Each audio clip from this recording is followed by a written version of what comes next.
On a tout dit sur la zone euro, sur tout n'importe quoi, je pense. C'est un peu comme le principe de la montre arrêtée, vous savez, elle a une raison 2 fois par jour.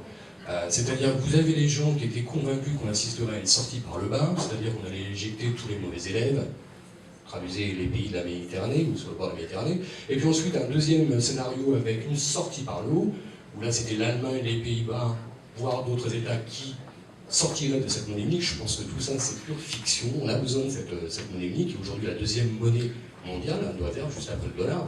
Pourquoi le monde s'est arrêté de tourner, ou presque en 2008? C'est parce qu'effectivement, cette zone européenne, c'est la deuxième zone économique dans le monde, et que vous avez aujourd'hui tous les États du monde qui ont comme monnaie de réserve du dollar et de l'euro. Personne n'a intérêt à ce que l'euro disparaisse. Et d'ailleurs, si ce scénario de fin de la zone euro avait été crédible, on n'aurait pas eu une parité euro-dollar qui serait maintenue à ce niveau, l'euro se serait totalement effondré.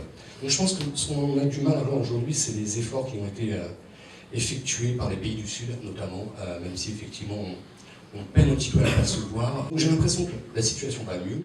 Et à mon avis, il y a un élément pour s'en convaincre, c'est de regarder le cours des valeurs financières, ne serait-ce qu'en France, depuis l'été. Vous vous rendez compte que c'est un bond absolument prodigieux.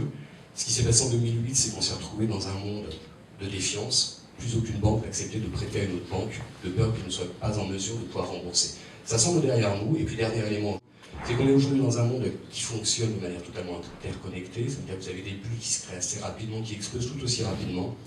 On est dans un monde où il n'y a jamais eu autant de liquidités qui sont mal utilisées. C'est-à-dire que personne ne sait quoi en faire. On est sur du cash qui ne rapporte rien. Quand on voit que la France et l'Allemagne émettent avec des taux négatifs et que les emprunts sont sursouscrits, on est dans un monde qui doute.